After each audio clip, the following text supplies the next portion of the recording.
The story you're about to hear doesn't show up in most history books, and that's not by accident. During World War II, entire landscapes were contaminated. Fuel dumps, chemical spills, heavy metals from munitions factories, and scorched farmland left behind by retreating armies. Governments scrambled for solutions, but one of the most effective answers didn't come from a lab or a weapon. It came from a plant.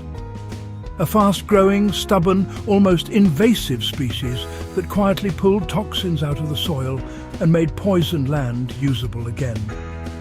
That plant was industrial hemp. And honestly, the reason you rarely hear about it has less to do with science and more to do with politics, economics, and a long-running campaign to bury its reputation. Stick with this, because what worked in wartime Europe and America can still be applied today, whether you're reclaiming damaged soil, improving your backyard garden, or thinking like a true survivalist. How a wartime crisis forced nations to rediscover forgotten plants. By the early 1940s, industrial activity tied to the war had created widespread environmental damage. Oil leaks, explosives residue, and chemical byproducts seeped into farmland. Food shortages were already a problem, and contaminated soil made things worse. Scientists and agricultural planners needed something that could grow quickly, survive in poor conditions, and actively repair the land. That's where hemp stepped in. Known scientifically as cannabis sativa, this plant had already been used for rope, canvas and uniforms. But its root system turned out to be just as valuable as its fibers. Hemp roots penetrate deeply and aggressively, breaking up compacted soil while absorbing heavy metals like lead, cadmium and arsenic. This wasn't theory, it was practice. Fields damaged by industrial runoff were planted with hemp, harvested and then replanted repeatedly until toxin levels dropped enough for food crops to return. Why hemp was uniquely suited to neutralize toxic waste? Hemp's effectiveness comes down to a process now known as phytoremediation. This is the ability of certain plants to absorb, accumulate, and sometimes neutralize contaminants in soil and water. Hemp excels here for 3 reasons. First, it grows fast, often reaching maturity in under 4 months. That means multiple planting cycles in a single year. Second, it produces a massive amount of biomass, which allows it to absorb more contaminants than smaller plants. Third, it's incredibly resilient. Poor soil, limited water and harsh climates don't stop it. During the war, this meant contaminated land didn't stay useless for long. Instead of abandoning it, farmers could actively heal it. The surprising government support that later disappeared. In the United States, the government didn't just tolerate hemp, it actively promoted it.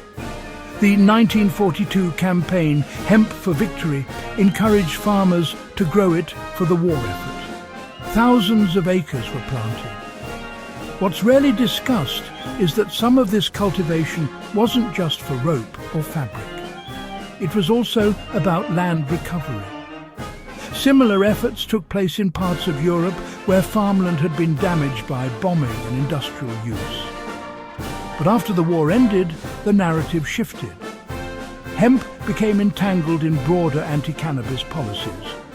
Its industrial and environmental uses were pushed aside, and decades of stigma followed. Research slowed, public awareness faded. So, how can this knowledge actually be put to use today in real, practical ways? Well, this isn't just a historical curiosity, The same principles can be applied right now, even if you're working on a small scale. If you find yourself dealing with poor or potentially contaminated soil, you can use fast-growing cleaner plants in cycles before planting your food crops. Hemp is one option where it's legal, but there are other plants like sunflowers and mustard greens that also have what's called phytoremediation properties. A practical approach would look something like this. First, you dedicate a growing season to planting a remediation crop. Let it grow all the way, then harvest and safely dispose of the plant material.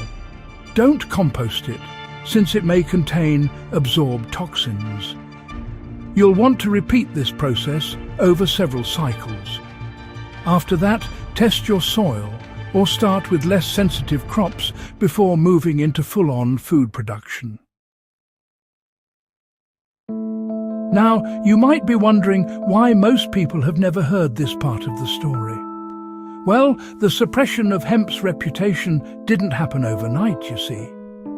Competing industries like timber, cotton, and synthetic fibers, they had strong economic incentives to limit its resurgence. At the same time, drug policies blurred the line between industrial hemp and psychoactive cannabis, making things even more complicated. As a result, one of the most useful environmental recovery tools from the war era was effectively sidelined. Even today, many folks associate hemp with controversy rather than agriculture or soil science. For us, history enthusiasts, it's a reminder that not every wartime innovation was a weapon. Some were quiet, practical solutions that solved real problems.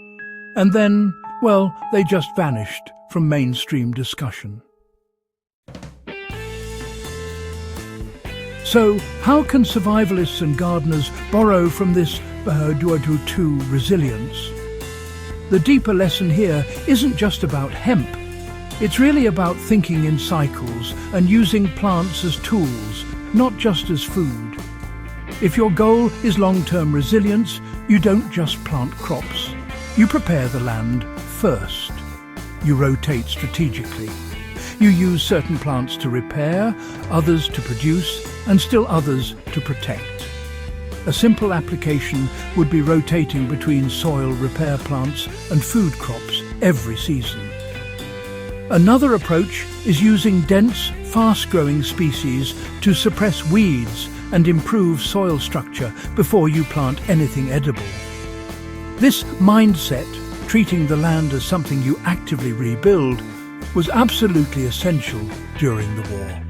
And honestly, it's just as relevant now. So, why does this forgotten strategy matter more than ever? Well, modern agriculture often relies heavily on chemical solutions to fix soil problems. But WWII farmers didn't have that luxury, did they? They relied on biology, observation, and necessity. The result was a system that was slower, sure, but far more sustainable. Instead of masking problems, it solved them at the root level, literally. Rediscovering these methods isn't about nostalgia. It's about having options, really. When resources are limited or conditions are harsh, these old strategies become incredibly valuable. If this kind of hidden history and practical survival knowledge speaks to you, make sure you subscribe and share this with someone who appreciates the deeper stories behind the past. There's a lot more buried beneath the surface, and well, we're just getting started.